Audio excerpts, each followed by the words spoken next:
بسم اللہ الرحمن الرحیم۔ السلام علیکم ناظرین، میں ہوں شگفتہ بلوچ اور آپ دیکھ رہے ہیں میرا یوٹیوب چینل میرا جہاں۔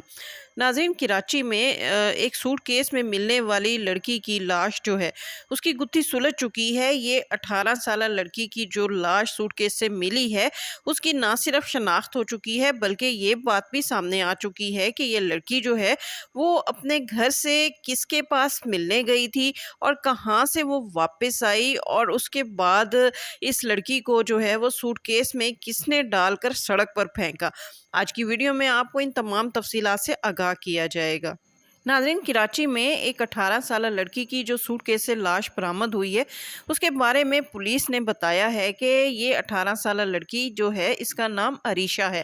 اور یہ وقوعے کے روز جو ہے وہ اپنے والد سے ملنے ان کے گھر گئی تھی، جن کا جو ہے وہ ناظم چرنگی میں گھر تھا۔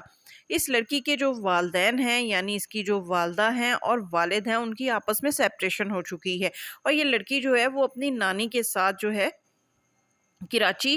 لیاقت آباد سپر سٹور کے قریب رہتی تھی۔ اس کی والدہ جو ہیں وہ شادی کے بعد اپنی لائف گزار رہی تھیں، جبکہ والد جو ہیں وہ شادی کے بعد اپنی لائف میں مگن تھے۔ اس کی والدہ کے بھی دوسرے شوہر سے بچے تھے، جبکہ والد کے بھی دوسری جو بیوی تھی اس سے ایک 6 سال کا بیٹا تھا۔ اب وقوعے کے روز کیا ہوا کہ یہ لڑکی جو ہے وہ اپنی ماں کے گھر سے، جو کہ گلبرگ میں واقع ہے، وہاں سے یہ اپنے والد سے ملنے کے لیے ناظم چرنگی گئی۔ لڑکی کے والد کا کہنا ہے کہ لڑکی جو ہے اس کو اپنے اخراجات کے لیے اپنے والد سے کچھ رقم درکار تھی۔ لڑکی کی والدہ کا کہنا ہے کہ وہ اپنے اخراجات کی رقم لینے کے لیے اپنے والد کے پاس گئی، لیکن جب رات تک واپس نہ آئی تو اس لڑکی کی والدہ نے اس کے والد کو فون کر کر پوچھا کہ عریشہ جو ہے وہ کہاں ہے، وہ گھر واپس نہیں آئی، جس پر اس کے والد نے اس کی والدہ کو بتایا کہ میرے گھر سے تو یہ چلی گئی ہے، اور یہ میرے پاس جو ہے وہ ایک فون کی رقم لینے کے لیے آئی تھی، اس کو نیا فون چاہیے تھا، جبکہ یہ اپنا فون جو پرانا ہے وہ ٹوٹا ہوا ہے وہ میرے پاس ہی چھوڑ گئی، اور اب میں نہیں جانتا کہ یہ گھر پہنچی ہے یا نہیں۔ ناظرین، جب یہ بچی جو ہے وہ رات تک اپنے گھر نہیں پہنچی تو اس کی والدہ کو تشویش لاحق ہوئی، اور اس نے پھر تھانے میں رپورٹ درج کروائی، اور اسی رات جو ہے اس لڑکی کی جہاں نانی رہتی ہے، یعنی لیاقت آباد سپر سٹور کے قریب، اس لڑکی کی لاش جو ہے وہ سوٹ کیس سے برآمد ہوئی۔ اب اس لڑکی کی لاش جس سوٹ کیس سے برآمد ہوئی ہے، پولیس کو سی سی ٹی وی فوٹیج سے اس سوٹ کیس کو پھینکنے کے حوالے سے کچھ جو ہے وہ تصاویر ملی ہیں۔ اب سی سی ٹی وی فوٹیج میں پولیس نے دیکھا کہ ایک رکشہ ہے، اس رکشے کو ایک شخص چلا رہا ہے، اور اس کے ساتھ جو ہے وہ 6 سالہ لڑکا بیٹھا ہے، جبکہ پیچھے ایک خاتون بیٹھی ہے، اور اس نے اس بریف کیس کو یعنی سوٹ کیس کو اٹھایا ہوا ہے، اور یہی خاتون اور جو مرد ہے رکشے والا، وہ لیاقت آباد سپر سٹور کے قریب اس سوٹ کیس کو پھینک کر وہاں سے فرار ہو جاتے ہیں۔ پولیس کا کہنا ہے کہ سی سی ٹی وی فوٹیج میں ان لوگوں کی جو تصاویر ہیں یا شکلیں ہیں وہ واضح طور پر دکھائی نہیں دیتی، لیکن پولیس کا جو شک جا رہا ہے وہ اس لڑکی کے والد کی طرف جا رہا ہے، کیونکہ اس لڑکی کے جو والد ہیں ان کی دوسری بیوی جو ہے وہ بھی اسی عمر کی ہے جس عمر کی خاتون جو ہے وہ رکشے میں سوٹ کیس کے ساتھ بیٹھی دکھائی دی ہے۔ پھر اس لڑکی کا جو ستیلا بھائی ہے اس کی عمر بھی 6 سال ہے، جسے اس رکشے والے نے اپنے ساتھ بٹھایا ہوا تھا۔ پولیس کو شک ہے کہ یہ لڑکی اپنے اخراجات کے لیے اپنے والد کے پاس گئی، جہاں پر اس لڑکی کے اپنے والد کے ساتھ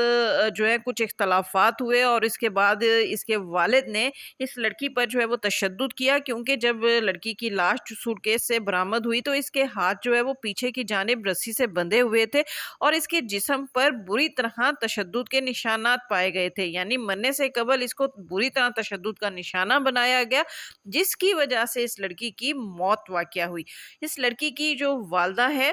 اس نے اپنی مدیت میں اس لڑکی کے والد کے خلاف جو ہے وہ قتل کا مقدمہ درج کروا دیا ہے۔ لڑکی کی والدہ کی حالت بہت خراب ہے، اس کا کہنا ہے کہ اس نے اپنی بیٹی جو ہے وہ بہت نازوں سے پالی تھی، اور اپنی والدہ کے پاس اس کو رکھا ہوا تھا، اس کی تربیت کر رہی تھی، اور بچی اپنے اخراجات کے لیے اپنے والد کے پاس گئی تھی، لیکن وہاں سے زندہ سلامت واپس نہیں آئی۔ ناظرین، اس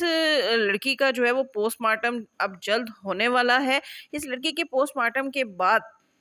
مزید تفصیلات سامنے آئے گی، لیکن اس لڑکی کا جو والد ہے وہ اپنے گھر سے فرار ہو چکا ہے۔ اگر اس لڑکی کا والد اس قتل میں ملوث نہیں تھا تو اسے پولیس کے ساتھ جو ہے وہ مل کر حقائق سے پردہ اٹھانا چاہیے تھا، لیکن اس وقت اس لڑکی کا والد اپنے گھر کو تالا لگا کر اپنے 6 سالہ بیٹے اور اپنی بیوی کے ساتھ کہیں جو ہے وہ مفرور ہو چکا ہے۔ پولیس اس کے والد کو تلاش کر رہی ہے۔ جیسے ہی اس کا والد گرفتار ہوگا، مزید حقائق سامنے آئیں گے اور اس کا والد بتائے گا کہ یہ بچی جو ہے وہ کیسے تشدد کا شکار ہو کر جو ہے وہ موت کے منہ میں چلی گئی ہے۔ پولیس کا کہنا ہے کہ اس کے والد کے بہت سے جھوٹ جو ہے وہ سامنے آئے ہیں، کیونکہ اس کا والد کہتا ہے کہ بچی کا جو ہے فون پرانا تھا، ٹوٹا ہوا تھا، جسے وہ اپنے والد کے پاس چھوڑ کر نیا فون جو ہے وہ لینے گئی تھی۔ لیکن پولیس نے جب اس بچی کا وہ فون جو ہے اس کے والد سے برآمد کیا تو وہ فون بالکل صحیح سلامت تھا، اور اس فون میں سے اس کے والد نے تمام ڈیٹا جو ہے وہ ڈیلیٹ کر دیا تھا۔ اب پولیس کا کہنا ہے کہ اگر اس کے والد جو ہیں لڑکی کے وہ اس قتل میں ملوث نہیں ہیں تو انہوں نے اس بچی کے فون کال کا ڈیٹا جو ہے وہ کیوں ڈیلیٹ کیا اور وہ اپنے گھر سے مفرور کیوں ہیں۔ اب جیسے ہی اس لڑکی کا والد گرفتار ہوتا ہے، مزید حقائق سامنے آئیں گے۔ جیسے ہی حقائق سامنے آئیں گے ہم آپ کو آگاہ کریں گے۔ لیکن اس بچی کا قتل جو ہے وہ ہمارے فیملی نظام کی طرف کئی سوال اٹھا رہا ہے۔ یہ بروکن فیملی سسٹم میں رہنے والی ایک بچی تھی جو کہ اپنے نانی کے پاس رہ رہی تھی۔ اس کی والدہ جو ہیں وہ الگ زندگی گزار رہی تھی، جبکہ والد الگ زندگی گزار رہے تھے، جبکہ بچی جو ہے وہ مسلسل سفر کر رہی تھی۔ اسے اپنے اخراجات پورے کرنے کے لیے کبھی والدہ کے پاس جانا پڑتا تھا اور کبھی والد کے پاس جانا پڑتا تھا۔ اب اس بچی کا ماں باپ کے طلاق سے کیا تعلق ہے؟ اس بچی کا ماں باپ کی طلاق سے کیا قصور ہے؟ یہ بچی اپنی مرضی سے اس دنیا میں نہیں آئی، نہ ہی اس بچی نے اپنے والدین کو یہ کہا کہ وہ اس کی پیدائش کے بعد اپنے زندگی کو جو ہے پرتعیش یا خوشگوار بنانے کے لیے اسے قربانی کا بکرا بنائیں اور اس کو نانی کے سپرد کر دیں اور خود اپنی اپنی زندگیوں میں مگن ہو جائیں۔ ناظرین، جب اس طرح کی بروکن فیملی سسٹم میں اس طرح کے بچے جو ہیں وہ سفر کرتے ہیں تو پھر بالآخر کسی نہ کسی طرح ان کے اس طرح منفی نتائج سامنے آتے ہیں۔ کہیں تو یہ بچے جو ہیں وہ اخلاقیات سے جو ہے وہ عاری ہو کر غلط ہاتھوں میں چلے جاتے ہیں، یا پھر وہ ماں اور باپ کی جو چپکلش ہے اس جنگ میں پیسے جاتے ہیں اور بالآخر اپنی زندگی کی بازی ہار جاتے ہیں، جیسا کہ 18 سالہ عریشہ جو ہے وہ اپنی زندگی کی بازی ہار چکی ہے۔ اب اس لڑکی کا قاتل کون ہے؟ اس کے ہاتھ باندھ کر اس بچی کو جو ہے وہ سوٹ کیس میں کس نے بند کیا اور پھر اس کو جو ہے وہ اس کی نانی کے گھر کے قریب جو ہے وہ پھینک دیا؟ بہت جلد ان تمام حقائق سے پردہ اٹھ جائے گا۔ اس کے ساتھ ہی شگفتہ بلوچ کو اجازت دیجیے۔ ویڈیو پسند آئے تو اس کو لائک کیجیے، شیئر کیجیے اور میرا چینل لازمی سبسکرائب کیجیے۔